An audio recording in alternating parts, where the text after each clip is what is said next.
right, welcome back everybody. Well, today we're going to go back to the origins of rock and roll guitar. And if you had to pick one, song and one guy that probably was the most influential in the rock and roll era of sending a bunch of people out to try and learn how to play guitar, it's probably got to be Chuck Berry. And it's probably got to be this song from Chuck Berry. This is Johnny Be Good by Chuck Berry, released in 1958. And oh my Lord, I mean, everybody knows this song for good reason. And it doesn't even matter if you don't even play it that well. If you're playing it live, everybody jumps down and starts dancing for you. Just an amazing piece of work, and I'm so glad that we all got to experience the greatness that was Chuck Berry. So I'm going to take you through how he played all the parts on the original record, and we're going to go through that today.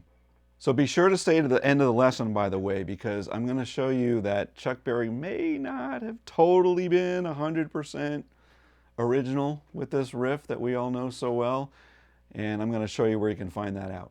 So if this is the kind of thing that you like and you haven't done so yet, please jump down and click subscribe and ring the bell.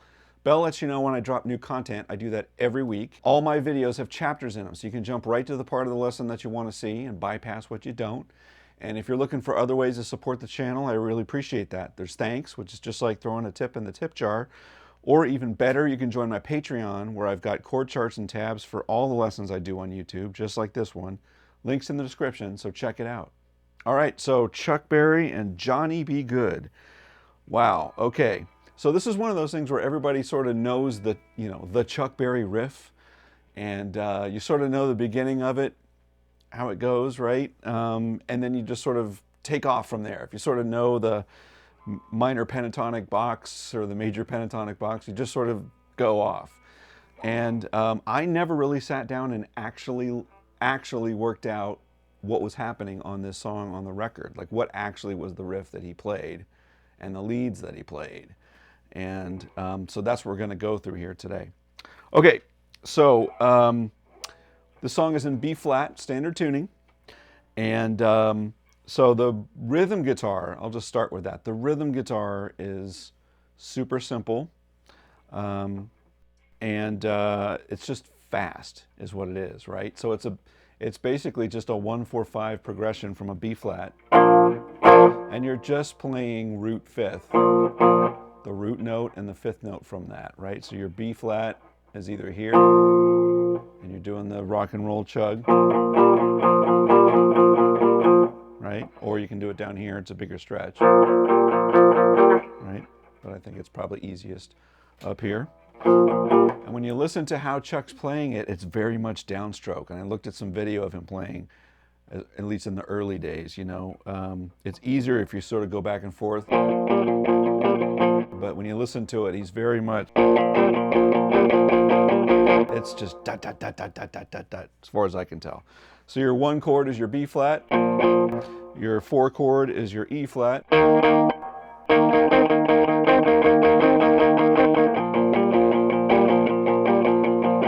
5 chord is an F, back to your B flat.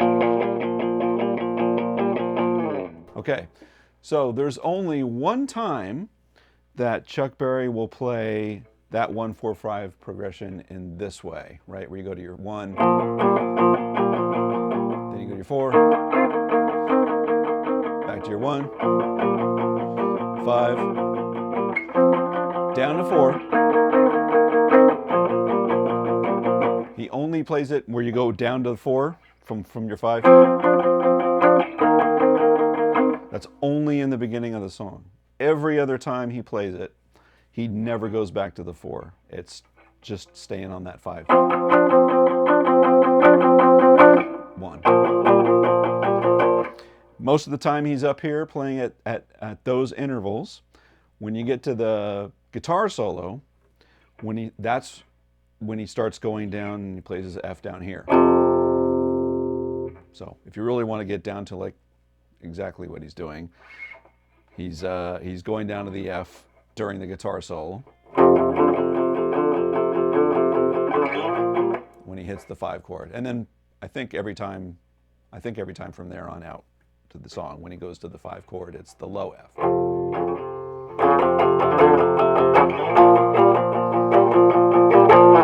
All right. So that's all I'm going to say about the rhythm guitar. That's kind of all there is to it. And if you're finding it difficult to do that stretch at that speed, it sounds awesome if you just chug along like this. Especially with all the singing and the storytelling and everything. It's still just tough sounding. So, all right, so much for the rhythm guitar. Let's talk about the lead guitar, all right? And the lead guitar launches with the Chuck Berry riff, the Johnny B. Goode riff, right? So here we are in B flat. And before I start going over everything, I want to show you something. So over my shoulder here, that is all of the notes, that is all of the places for all of the notes that Chuck Berry plays for all of his leads throughout this entire song. It's just that little grouping of notes there, okay? Even more simpler than that, there's a couple places that he only touches once, or yeah, maybe once. Yeah, I think once. If you eliminate those, this is the box that you're playing in. This is the grouping of notes. This is where most everything is happening throughout all the leads that he's playing on the record. And it's not a lot. There's not a lot of spots right there. All right? So we're going to go through those. And if you look at that spot, by the way, if you look at that grouping, you can see there's your B flat chord embedded in that. There's your B flat major chord. And there's your 4 chord. There's your E flat major chord, right? The triad. Right? So those are all embedded in those shapes there, in the grouping of notes that we're going to play in. But I just thought it was interesting. That's all there is to it. It's just that grouping of notes. Okay, so let's get to the intro of the song. This is the Chuck Berry riff, the Johnny B. Goode riff, right? The intro. So here's how he kicks it off.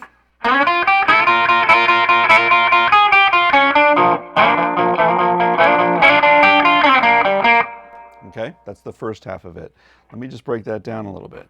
So you're just, again, think about your B flat chord, and you're just sliding into your major third of that, and then you're doing your double stops. And he is sliding into it in that way. If you don't do that slide, it's just not right.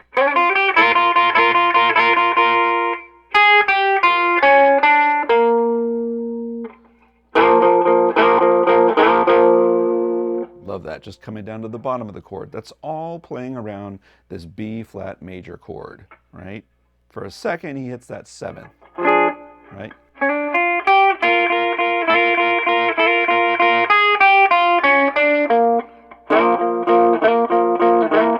That's just a lower version of this, right? 5th root, 5th root. Love that. So after that, he takes a little journey down to, think of this B flat chord. He's going to take that journey on your 3rd string, right?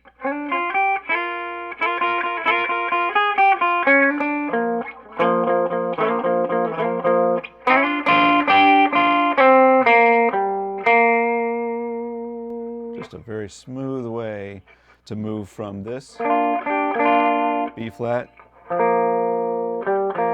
to that B flat.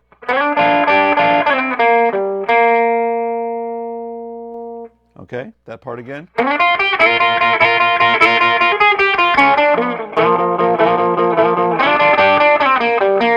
Okay, then everybody comes in, whole band comes in on your E flat. Now your rhythm guitar is playing behind it, and he's doing his bends.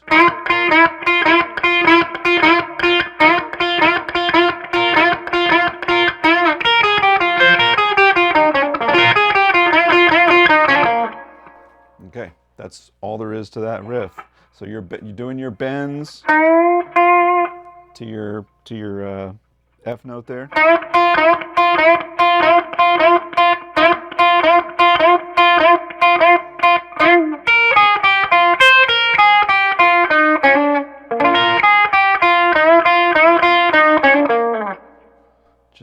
thing of beauty, art in its purest form. Rock and roll right there. And that's all there is to it. So you pull all those together.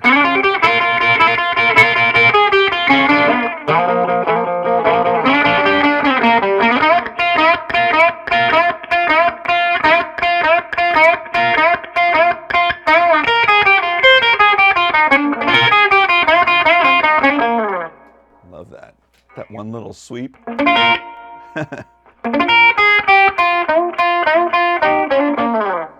So great, so great. And then you're into the song. So then you're in your verses. Going through that. So the next time the lead guitar shows up is when he's, you know, moving to the chorus. Go, go, go, Johnny, go. So he's got sort of a call and response where he says, go, go. And then the guitar, you hear do that. It just echoes. Go, go, Johnny, go. All right. Repeats it again. Go, Johnny, go. Go, go. And that's how he ends it. And that little right there is happening during that F, the fifth chord. So it makes it that.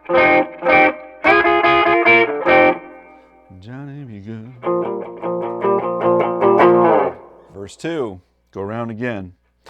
Then we get to our guitar solo. So the solo section goes around twice. He's sort of got, well, it just goes around twice. I'm going to break it up. I'm going to break each one of those into half sections. So I'm going to talk about this in terms of 4 sections. Okay, there's the intro riff, and then there's sort of the back half. Okay, so the intro riff on the first solo goes like this.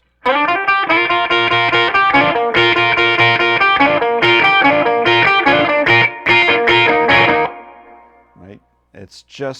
It's what you think it is. And notice, it's not, like we all sort of evolve this riff as, right? Like we add all those other notes in there. But on this song, he's not. He's really just keeping it on that third, first, and second string kind of cleanly.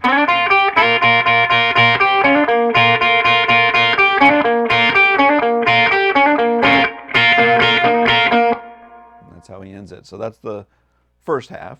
And the second half, he does a bend and he goes back to the familiar sort of riff that he does in the very beginning. Like we heard that before, right?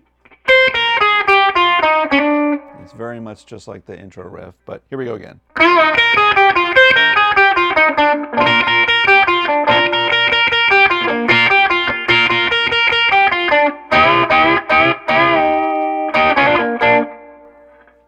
Love it. Love it.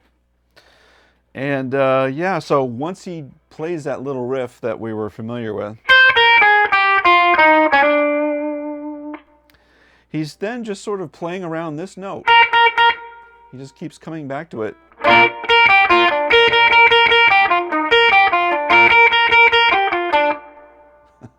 Until he grabs these second and third string on your whatever fret that is there, 8th fret, and he does these little bends.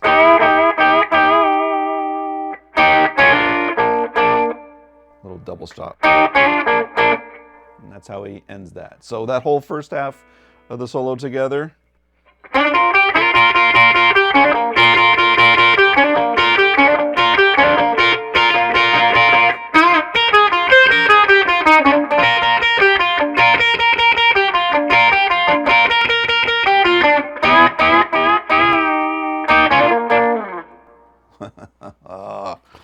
So good. Okay, so now we're going to the second half of the solo. We're going to come back again to that da-na-na-na-na. This time he doesn't climb into it. He doesn't do the. This time he doesn't do that. He just kicks off with.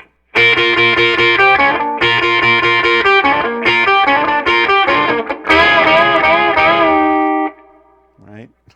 Just great. More attitude, right?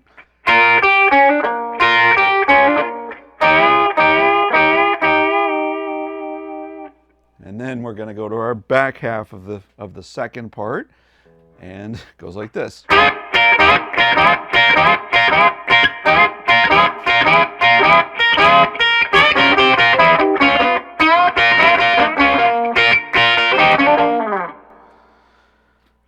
Way to go, Chuck. Just laying out all of the riffs that all of us have since ever played, right? Nails them all right there. Right, so those little double stops, he's sort of bending up together, and it's imperfect. It's not like making it, it's not making anything perfect at all. It's just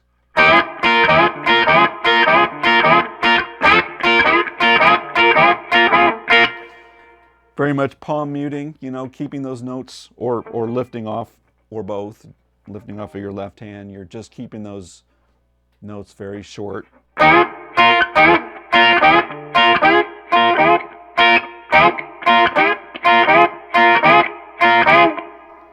And then here's how he comes out of it.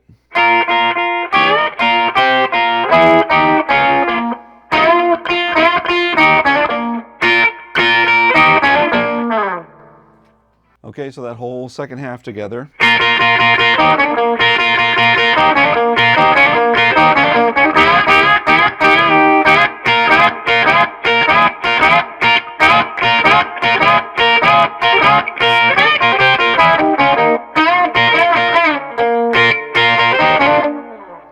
I flubbed a note or two in there. From that point on, the only thing that's left on lead guitar is when he's going to the very last chorus. And he sort of changes up the go, go, Johnny, go, if you notice. Like he now has 3 goes. Go, go, go. Like the swing is a lot different on it. And the response is just a little different. Before we did, whoops. After the first verse we did that. This time we're gonna go, it just goes backwards. You have that one extra note there, right? So go, go, go, Johnny, go. Go, go, go, Johnny, go. Go, go, go, Johnny, go. Go, go, go, Johnny, go. And then the last one, you hear these couple little sneak in. Go, go. The last little go, go. And then Johnny, be good. So all those 4 together. Go, go, go, Johnny, go. Go, go, go, Johnny, go. Go, go, go, Johnny, go. Go, go, go, Johnny, go. Go, go. Johnny, be good. And the last little bit on the rhythm guitar.